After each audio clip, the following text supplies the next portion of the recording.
I know the innermost fears of many of my peers, and all because I have them too, and they are the same as everyone else. Many people will be surprised, but I have heard from my friends who conduct psychological research that, in fact, a lot of people, including adults, imagine their funeral. The reasons are all different, but the common one is curiosity. As a teenager, I often wanted to take my own life. This is a period when everything falls out of hand, a black streak of failure appears in life, and there is no one to speak out because it's shameful, scary, and why? And then I imagined that I was dead. And here is my funeral, the tears of my loved ones. My mother would have cried the most. My classmates would have come to me with their parents and remember who was friends with me, sadly. It was both interesting and scary. With this fear, I grew up and entered adulthood. Gradually, it became such an obsession. I wanted to experience what it was like to be buried alive. How does it feel to be buried? They can't tell because they're dead, right? So I decided to get some answers. I will tell you everything in order, and you will subscribe to this channel. There are still a lot of cool, unusual stories. My name is Sophia, or just Sophie. My parents and I moved to a new city because of my father's work, and it's been a few years since we put roots down here. A new place meant a new life. This is a good attempt to try something unknown for yourself.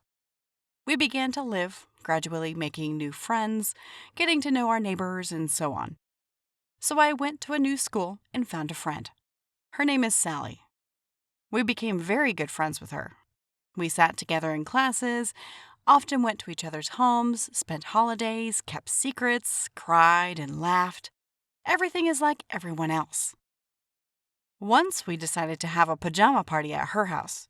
We stocked up on cookies and ice cream and told each other stories from deep childhood, family problems, and shared our innermost fears as we sat in the room. This was my favorite moment, heart-to-heart conversations. I told her about my fear of death and funerals in my honor, about my fear of coffins and things like that. I'm especially afraid of this after the death of my grandmother. When I saw and took part in the funeral, I felt uneasy. The immobilized body lies in a wooden coffin, and everybody looks at it, crying, and then they send it deep into the ground, from where it will never get out. I found out that Sal has a fear of being alone in the bathroom. Yes, that's why her mother is sitting next to her and waiting for her daughter to bathe. But the biggest test of her nerves is not getting married. Her mother believes that only losers are left in a divorce. For this reason, Sally clings to her boyfriend so much that she sometimes suffocates him with her love. Although they have only been dating for a couple of months, Sal has already built their marriage in her head. This scared Frank. At the end of the conversation, we concluded that we need to face our fears, face to face. This is the only way we can get rid of them once and for all. Sally's problem was easier to solve. She just had to talk to her mother about what if she gets divorced or doesn't get married at all? Yes, they had a long conversation, but they found a compromise. But what should I do? Where can I get a coffin and bury myself? I wanted everything to look as realistic as possible. Then Sophie read on the internet that the funeral of a boy was to be held the next day. He is our age, was a star of the city, very actively participated in life of the city, sang and danced beautifully. He was the son of the mayor and tragically died, drowned in the river. His body has not been found for a week, so it was decided to hold a funeral with an empty coffin. I know it was pretty cynical, but I had to overcome that fear or I would suffer like this for the rest of my life. Decided. Sophie and I naturally didn't talk about anything to anyone. I had to sneak into the coffin while he was in the house. We were supposed to introduce ourselves as acquaintances of the deceased. I would have been buried, and then Sophie and the guy would have me dug up when everyone left. Just the earth would still be loose. Everything went according to plan. We managed to go into the house, express our condolences to his parents. Then, while no one was in the room, I climbed into the closed coffin and hid there. I felt like I was being carried out of the room. I heard everyone crying and screaming. I imagined it was crying for me. Then we went to the cemetery. where the priest read a long prayer, the relatives said goodbye, and finally the coffin was lowered into the hole and began to fill up with earth. Every clatter of a handful of earth on the wooden lid reminded me of my grandmother's funeral. I wonder what these people are thinking about now. What was that boy Tom like? I heard a woman scream. It was the loudest, probably his mother. I was completely buried. After about 20 minutes, I felt cold. I could smell the damp earth. The tree quickly cooled down. I already felt uneasy. I didn't lose my composure for the first hour, despite the fact that it was dark, cramped, and almost impossible to breathe.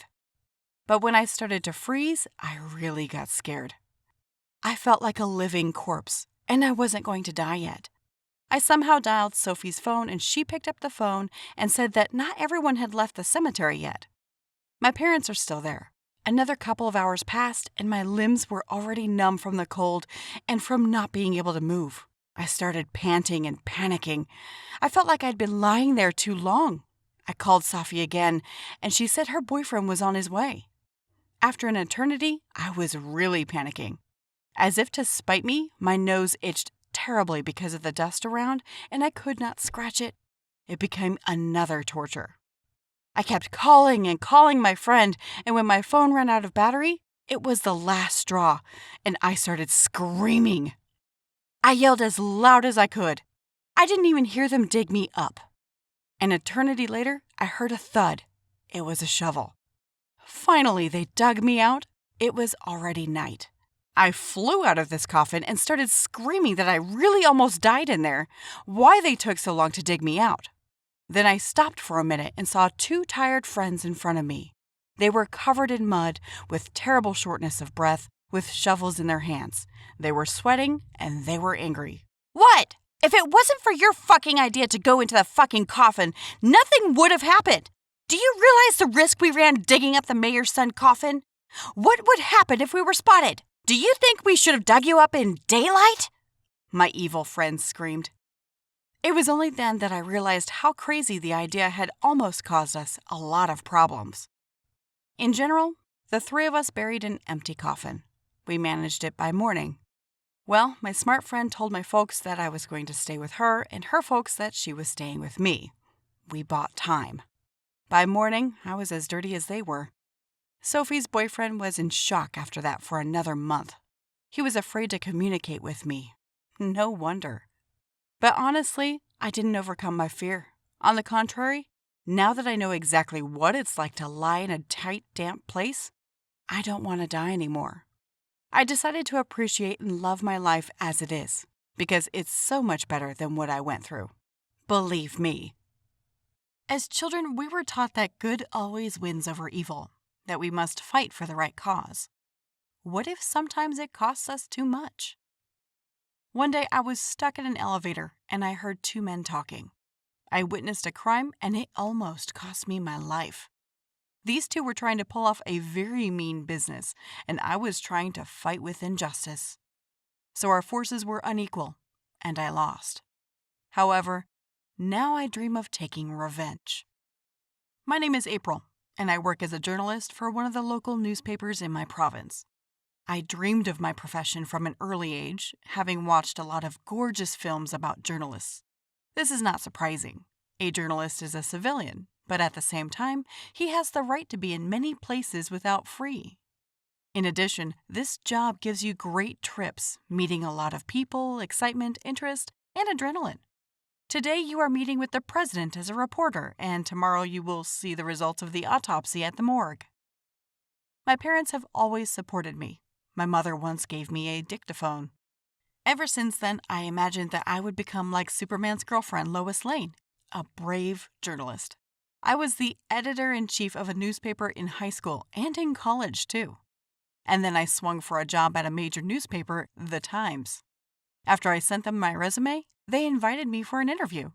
I was really worried because my dream was about to come true. On Friday at 1800, I was expected on the 9th floor in the office. After carefully selecting my clothes, perfume, and hairstyle, I put the finishing touch. I grabbed the recorder and went. It was my good luck charm. Arriving at the place, a chic high-rise building opened up in front of me. A friendly doorman opened the door and my Louboutins touched the expensive tile. I exhaled and pressed the elevator button, went inside, and watched as I gradually approached the desired floor. Suddenly, the elevator stopped and the lights went out. I almost lost my balance, but managed to grab the door. Damn! Stuck on the 7th floor. So, don't panic, I thought. I took out my phone, but I didn't catch the connection. I switched on my flashlight and felt for the elevator button. The lights seemed to have gone out all over the building. "Hey, can anyone hear me? I'm stuck in the elevator!" shouted me. The voice felt a touch of confusion, but my mind was still taken up. "Yes, of course, we will definitely deliver the product on time. And rest assured, Mr. Sanders, you will get your 10%. This is a profitable and not dusty business. As soon as we ship fake cancer drugs to third countries, they will be bought up in bundles for a low price. And cancer patients would still not be cured by any medications. We will assume that we sell them not effective treatment cheaper than many others. All you have to do is make connections with people we need," said a voice. Then the lights came on, the elevator started, and the doors opened. And I saw a man and the editor of the Times. Damn it, I thought, quickly hiding my voice recorder. These two stared at me for a moment, then shouted, "Hold her! She has a voice recorder!" They rushed in my direction, and I managed to push the button and close the door. I couldn't believe it. The editor-in-chief of a popular newspaper had colluded with some man and was going to participate in the sale of fake drugs for cancer patients. How does that mean? I arrived on the first floor and calmly got out of the elevator, though the Louboutins were already in my purse. "Miss, I'm sorry," the guard shouted, and behind them ran the two men. At that moment, I ran out of the building, hailed the first taxi, and told them to hurry. I knew I couldn't go home, and it was also clear that they already knew my name and who I was. My voice recorder was a lifesaver, or rather, a recording of their conversation. I was more than shocked. That day, I had to get a motel room to stay the night. That night, I called my old friend Nick at the FBI, told him about the situation, and he promised to help. He immediately came to me and calmed me down. He said he wouldn't let anyone hurt me. "We have long known that fake drugs for cancer patients are exported from the country in batches. This business has been thriving for a year. We also know that there are serious people behind this, but I would not have thought that this is a journalist and director of a network of hospices for cancer patients. That's a foul," said my friend Nick. My voice recorder was the most valuable piece of evidence of a large-scale crime. This is a journalist's dream. But the fear was still there. If it wasn't for Nick, I don't know how I would have handled it. "Pizza delivery," someone said outside the door. I looked at Nick and asked if he ordered food. He just shook his head and shouted, "Get down!" At this moment, bullets were whistling in my room, and in a couple of minutes, the walls turned into a colander. Then the stream stopped, and two masked men burst in. Nick went into a fight. I knocked the last one out with a blow to the head with a table lamp. We ran out into the street, stole someone's motorcycle, and rushed to find a safe place. I realized that life would never be the same again. We were planning to turn the recording over to Nick's boss at the FBI center. That would solve the crime in no time. As I cut through the city's night streets with my hair in a disarray, I realized I'd left my shoes in that damn motel. It was decided to meet the chief tomorrow morning. But in the meantime, we spent the night at his friend's house. The next day when we arrived at the center, Nick and I went up to the right floor. He took a dictaphone and said he would be the one to talk to his superiors. I agreed willingly. We went into the office and Nick told us all the details, then handed over the recorder. His boss stood up and applauded me for my civic initiative. He wanted to come up to me and shake my hand, but he tripped over something. And damn it, if I were 3 times blind, I'd always know my Louboutins. I rushed to the door, but at that moment, Nick hit me on the head and I lost consciousness. This is called a conspiracy of big men, and in this, all the others are pawns. In general, about a year has passed since then. I was falsified the case and put in jail for allegedly fraud. And you know what? I still won't give up. Even though I'm behind bars, I'll be switching places with them soon enough. And the first thing I'll do is get out and work as a journalist.